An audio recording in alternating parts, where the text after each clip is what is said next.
Hi, this is Talia MK at Education 2.0 Conference Dubai Winter 2022 and I am with Tina Thörner. She is an entrepreneur, she is a philanthropist for Thörner Consulting GmbH, and she was also awarded for outstanding leadership. That means her work is quite remarkable. Congratulations. Thank you for your time and your presence over here. Please tell us about you and your company. Yes, I come from Sweden originally, and I have had a great passion for education throughout my whole life. But I come from a different area. I have been competing in motorsport and won world championship titles and World Cup titles with the fastest men and the fastest women. And that actually took me into this. So this is the first award that I have achieved outside motorsport. And for the leadership, yeah, it's amazing. But I have had the passion, and I have been, you can say, globetrotter. I have lived in 6 different countries throughout my life, and that have given me the inspiration that I want to connect young people much earlier in life, that they can have that passion. So about being a world citizen, because that's how I look upon myself. So I've come from Sweden. I am a world citizen today. I look upon myself as that, and I invest and contribute the best I can for the purpose of making a better future with the coming generations.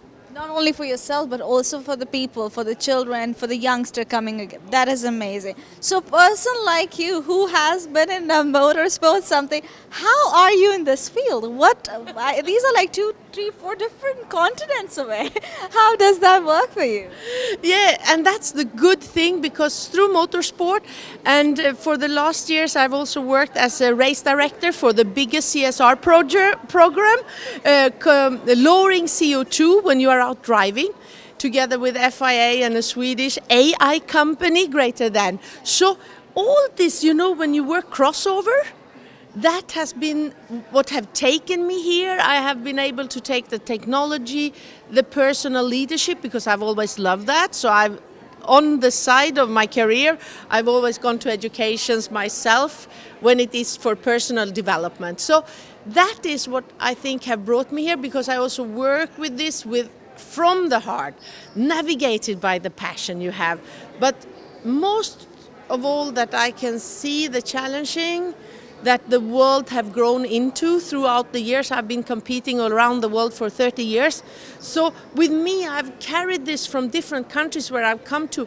And that's why I think it's such an urge for us, the grown up already, but for the young generation to be aware of this, but in a way that they work with passion, not under pressure, because then the cortisol comes and then you get into panic. And we don't want young people using drugs to lower their anxiety. We want young people that thrive for being the creator of the future.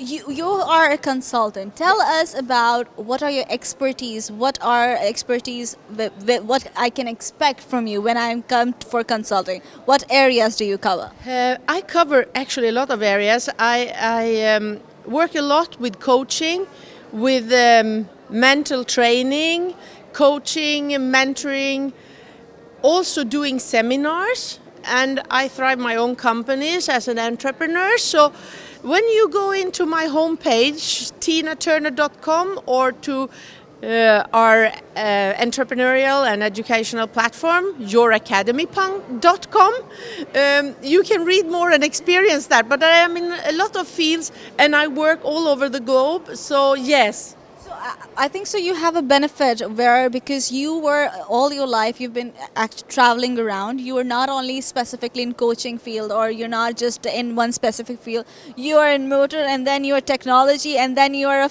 philanthropist. Yes. So it's all over the. Tell us what are, for the younger generation, whoever is looking for, and even for the older generation, what are the 2 or 3 points you'll give them for them to know that it's never too late and how to go ahead with their life? Yes, I would say for me it has always been that humans should work out of passion and collaborate. I mean, to be world citizens and have the acceptance that we one day die. You know, we live very short on earth, and to forget the higher purpose and only have your ego trip, that's not, of course you have the ego to thrive you, but the higher purpose is also very important to have alongside. So I would say the leadership, priority leadership, it is actually for me when you interact and communicate and collaborate and support a higher purpose. Amazing. So, what benefits do you see when students are part of creating content, sharing, and exchanging know-how with the students from all around the world? What we have seen on the platform is most that the proudness of students when they create their own material, and students are teaching students, and they are from different countries and come in with this perspective, and then after they have worked on the platform they have their own content, and the proudness in young people seeing we have a content, we can share that content, and we have been a part of doing a change, watching us, that thrive the young generation, and it helps them to bloom the entrepreneurship, but also the inspirational, the motivation. And when they have that and they work with that, their minds are so open for taking in so much more, and their minds are so brilliant, and they are open to learn, and they learn with passion. And that's what I've seen come out of those projects that we have presented on the platform, but those projects have all been around the 17 global goals.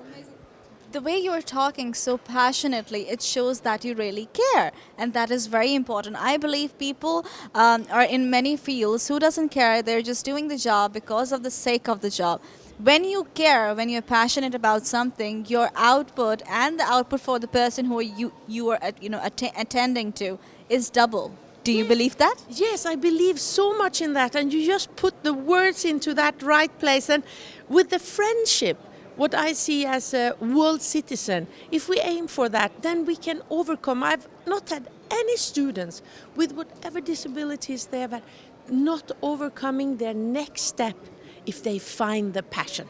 Amazing. That is beautiful. Can you share us the feedback that the students have given you while using your academy?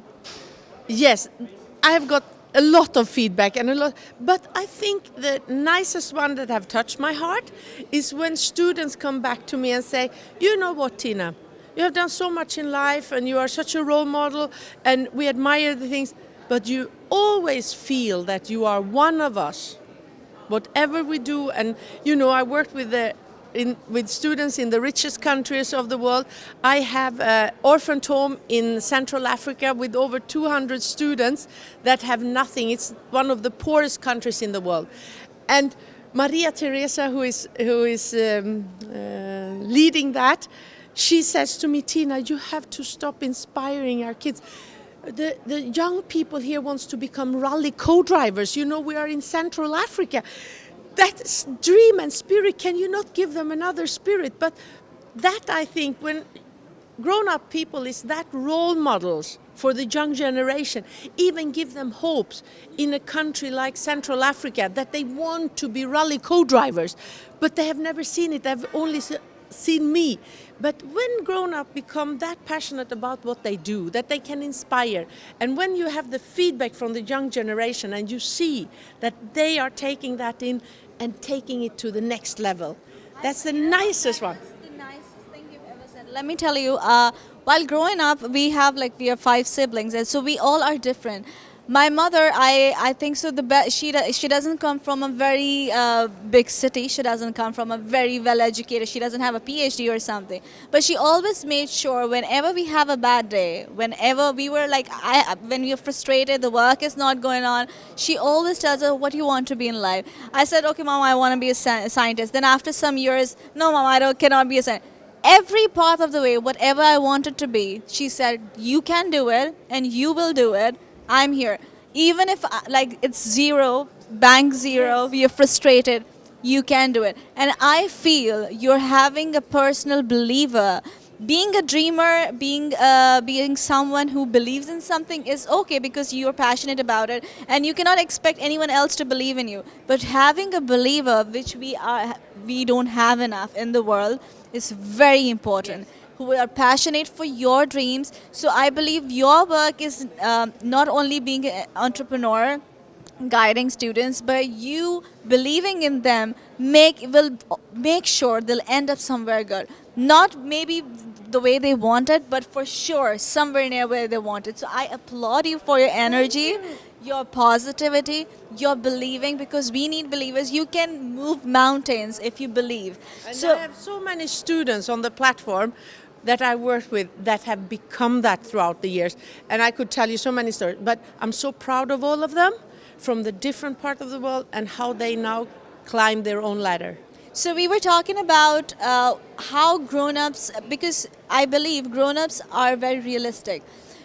They are not, they were once children, they believed in magic powers, they believed in superpowers, and then life happened. They believed their experiences, the people around them, caused them to believe that you need to be realistic. You cannot expand your legs more than the blanket. Tell us what adults can do to make the change in this world for the next generation and for themselves as well. I think I had the best role model.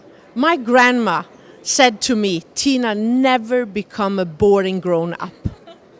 And boring grown-up for me was just what you are saying, the realistic one, that did not support the young people's dream.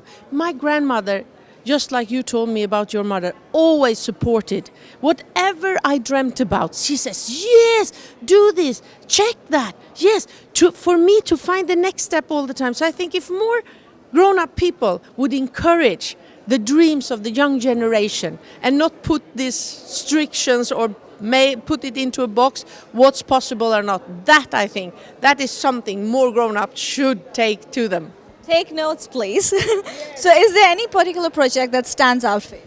I've done many projects, but since we are here in Dubai, the first big project on the platform was actually the Abu Dhabi Desert Challenge. We had Swedish people following and learning about the culture here in the UAE, connecting with people from here. We made interviews in the evening. We showed the country. That inspired the Swedish young people to learn, to understand the culture, the religion, the way they were eating. And every day we made small incentives, and they could actually win on the platform, collect points. And that was the opening for the Middle East, for those, Swedish students that was involved in that.